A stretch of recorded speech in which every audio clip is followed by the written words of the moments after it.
my presentation is accompanied by grace. Just as Rob said, so I've got lupus, and it's an autoimmune disease where your immune system affects your body. So your immune system is unable to protect your body because it cannot decipher between the good cells and the bad cells. And it causes debilitating symptoms in the patient. So I was diagnosed in 2012. So my symptoms started with swollen fingers, dryness of mouth and throat, painful joints, osteoarthritis, kidney complications, avascular necrosis, Raynaud's, fatigue, photosensitivity, and entire body pain.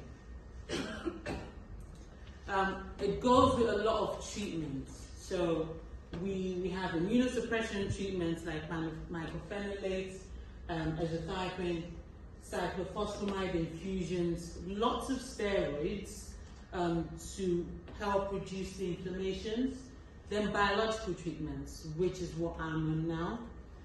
Iloprost for the Raynaud's because your blood vessels are narrower, so it helps dilate the blood vessels. Neuropathic pain medications, blood pressure medications, gastrointestinal resistant medications. I've got cord compression surgeries on both knees and both ankles, and 2 arthroscopies on my right knee. I just call it an MOT check. So you just check them once in a while to get things knocked out and fixed back into place. So it's become normal. When I got diagnosed, I would say that I've always been a sickly child. But I lived in Nigeria, so I wasn't diagnosed. So most of the doctors could not explain what was happening to me. I've had doctors come in with medical students in Nigeria and come into the hospital, and the doctor is confused about what's going to happen this time. She has a seizure, she can't walk, her knees are hurting, this. And he said to me, EJ, tell us what is happening to you. And I was oblivious, and I'm like, I don't know, you know, I can't explain.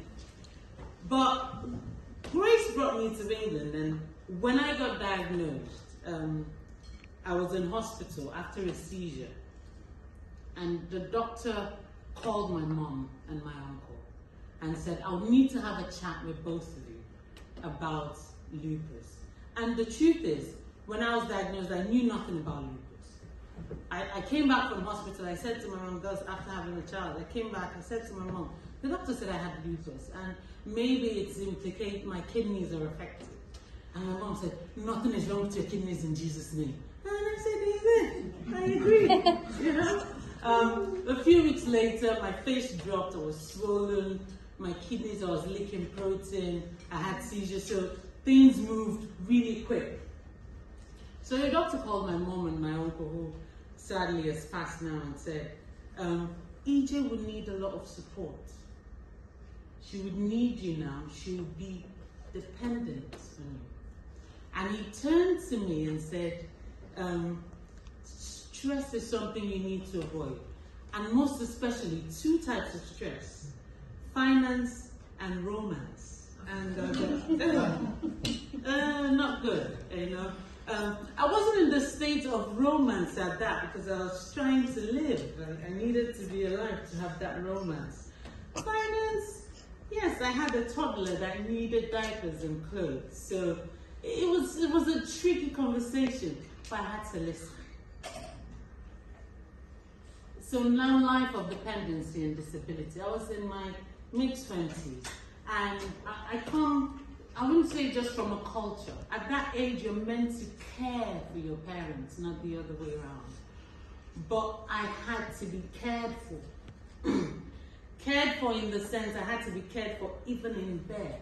So my mom had to practically, when I can't move, wash me in bed. And I had a baby who did not understand that mom could not do anything physically for him.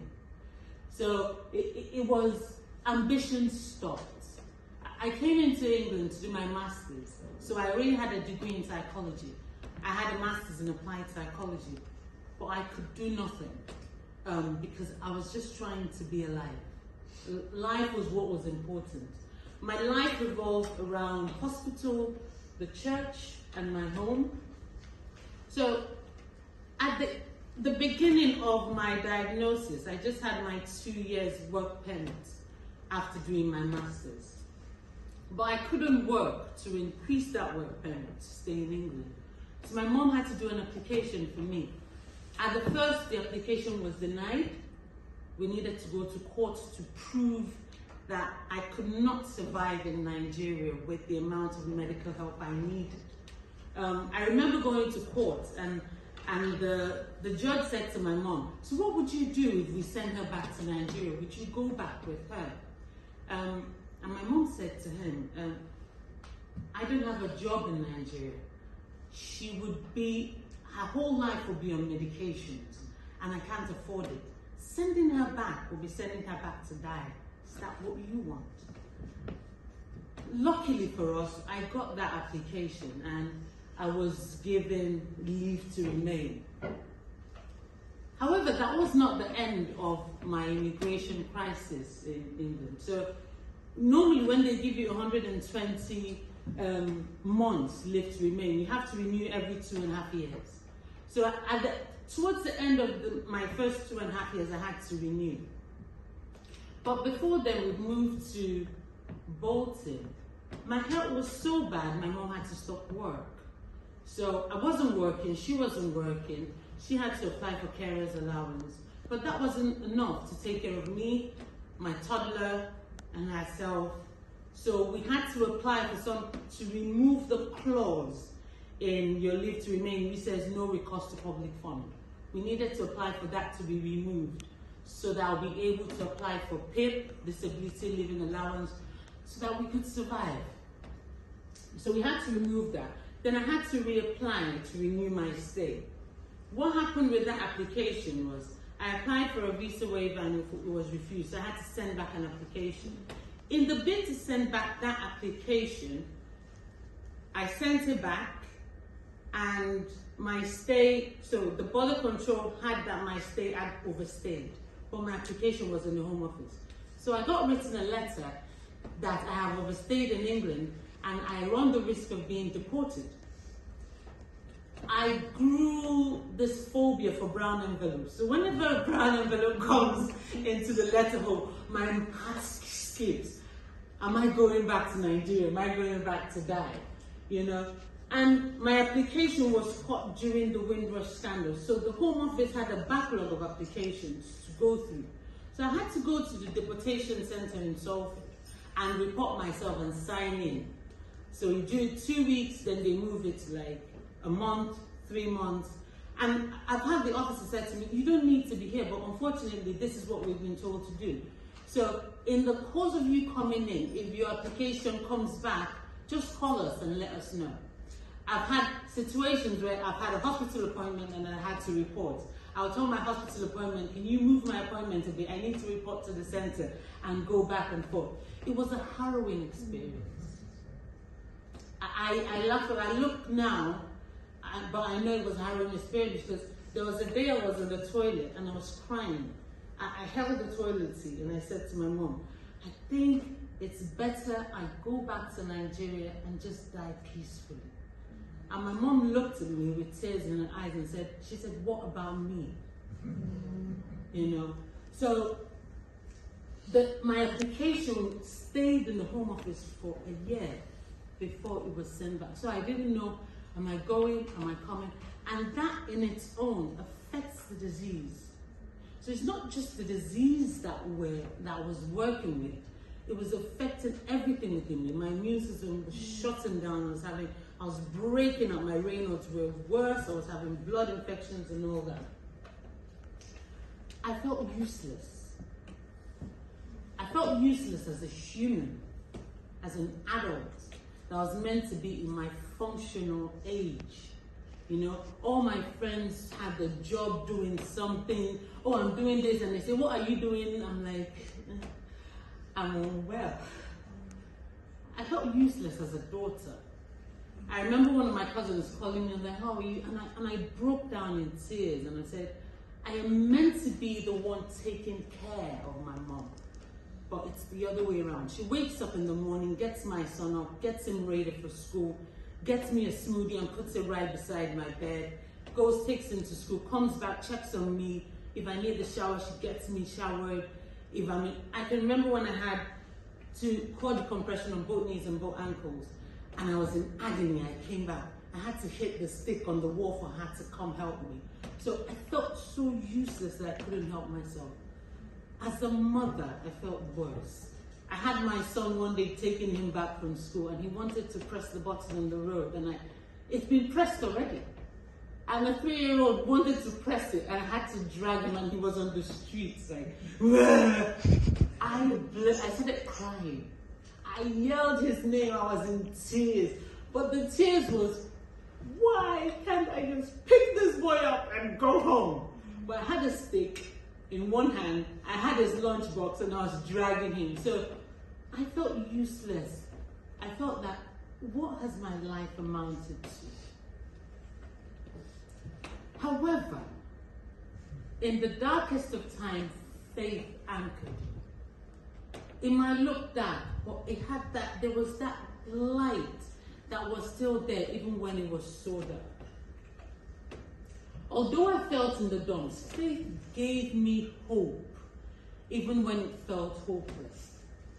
I began to bear my illness as a cross, because I grew up with that faith that my mom would say, offer it up as a prayer. So when it was so down, she would just say, offer it up as a prayer. So I started accepting it. So there's a whole set that acceptance is where you arrive at. It's a process. It doesn't happen automatically. We arrive at that stage. And that I started seeing places I could function when I couldn't function with other places, like in church. So I developed a youth group. And I began to appreciate little things, just like holding my son without holding his stick. A new meaning to life came. I accepted my disability and was able to see my capabilities. I adapted to my disability. I accepted help. I started listening to my body. I took my medical care seriously because it was important, because I felt that was a gift God gave me. Grace came. So I secured my immigration documents.